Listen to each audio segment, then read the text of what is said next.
Now that you have a background on NIST 800-171 and CMMC, let's run through the first component of implementing a CMMC program, or really any compliance program, and that is performing a risk assessment. Note that from here on, we will be focusing more on CMMC level 2 and 3, although any organization should follow these guidelines for an effective cybersecurity program. So first off, what is a risk assessment? NIST 800-171 requires organizations perform a risk assessment, which is a review of threats and impacts to an organization's people, process, and technology, and following the structure that includes scope, asset, threat, vulnerability, likelihood, impact, and risk level. So first off, scope. The risk assessment must focus on the organization's CUI environment, which is where CUI is stored, processed, and transmitted.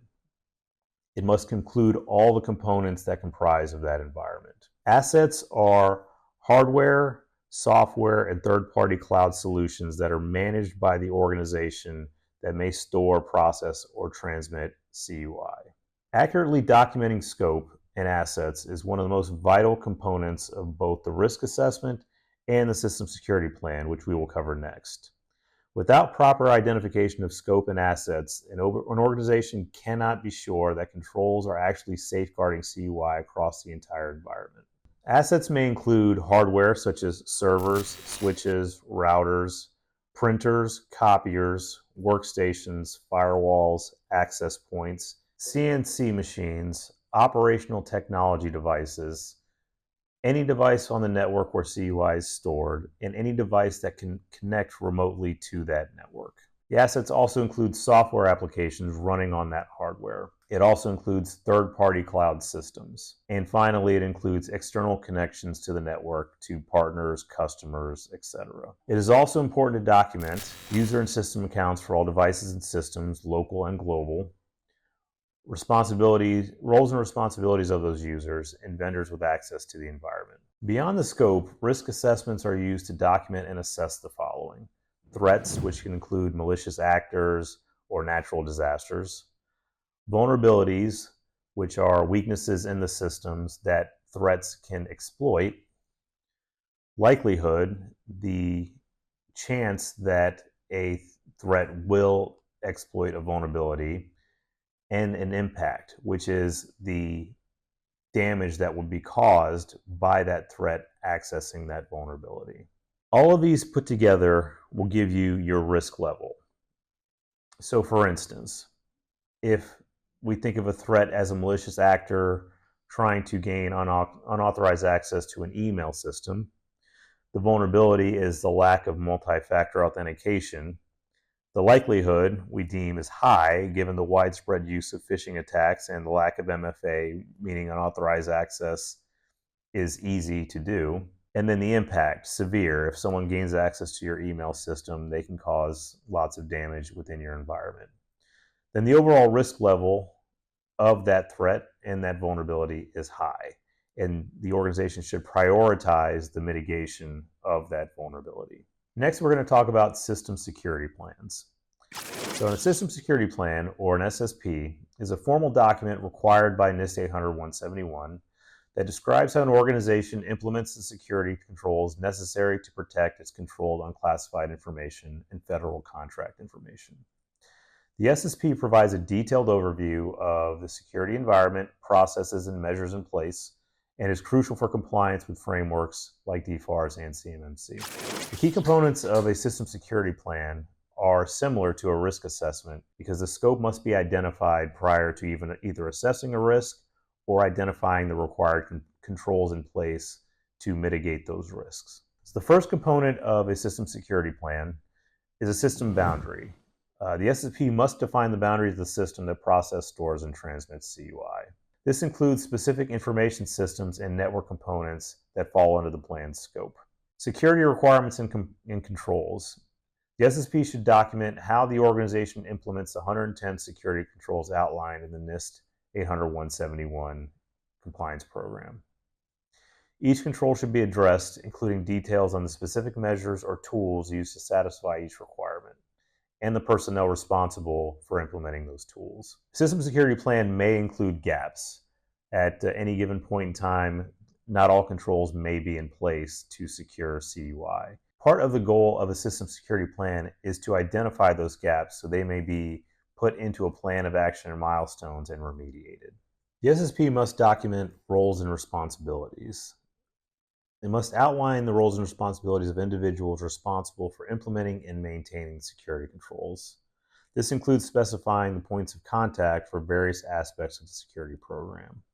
The SSP must also include network, data flow, and boundary diagrams to illustrate how CUI moves through the organization's systems and where it is stored. The SSP should identify systems used to store, process, and transmit CUI, including the aforementioned hardware, software, and cloud-based systems. It should include detailed descriptions of the system architecture, operating environments, ports and protocols used, and specific configurations.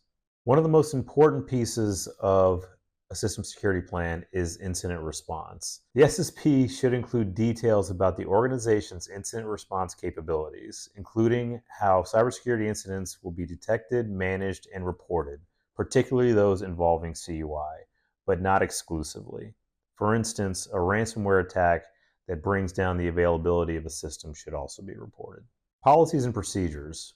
The SSP must document and reference any policies and procedures that support security controls, such as access control, encryption policies, training procedures, or change management policies. Plan of action and milestones. The plan of action and milestones, although it is not a part of the SSP, should be included in the SSP package. It includes any gaps in compliance, and it outlines the steps the organization will take to implement missing controls and the timeline for completing those actions.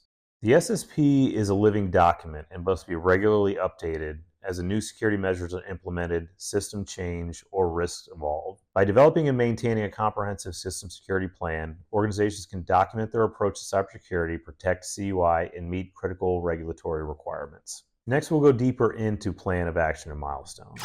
The Plan of Action and Milestones is a formal document used in CMMC to help organizations manage and track their progress towards full compliance with required security controls. Key elements of a plan of action and milestones include gaps. So the POAM identifies areas where an organization has not fully implemented the required cybersecurity practices or processes. For CMMC, this would be specific controls required for a certain CMMC level. Corrective action plans. The POAM outlines the steps the organization will take to address the gaps identified. These actions can include acquiring new technologies, implementing processes, conducting training, or updating policies to comply with CMMC requirements. Milestones and timelines. The POAM includes milestones and deadlines for completing each corrective action. This provides clear roadmap for achieving full compliance and assures accountability within the organization. The POAM should be used to track the progress towards each milestone. Regular updates to the POAM are essential to assure the organization stays on track to achieve full compliance with the CMMC requirements within the specified timelines. So like this SSP, the POAM is a living document. As a component of the CMMC assessment, organizations must present a POAM to demonstrate their current state of compliance and the steps they are taking to close any gaps. While the POAM shows intent to reach compliance, achieving full certification requires resolving those gaps. For CMMC, organizations must present a POAM to demonstrate their current state of compliance and the steps they are taking to close any gaps. While the POAM shows the intent to reach compliance, achieving full certification requires resolving those gaps. CMMC levels 2 and 3 will require organizations to have addressed all POAM items before certification is awarded. This differs from earlier DoD requirements where self-attestation and compliance could be supported by a POAM. So in summary, to begin implementing a compliant CMMC program, an organization must perform a risk assessment describing their in-scope environment, the threats and vulnerabilities to the systems and data within that environment, the impact and likelihood of those threats affecting the environment, and the overall risk levels. The organization must also draft an SSP which defines the scope, assets, roles and responsibilities, and boundaries of the CUI environment. And finally, for any gaps that are present, a plan of action and milestones must be documented and maintained until all gaps are resolved. Thank you for joining our CMMC information session. If you would like to submit questions to be answered during our upcoming webinar, see the link in the description. If you have immediate questions about CMMC, see below for Abacode contact information.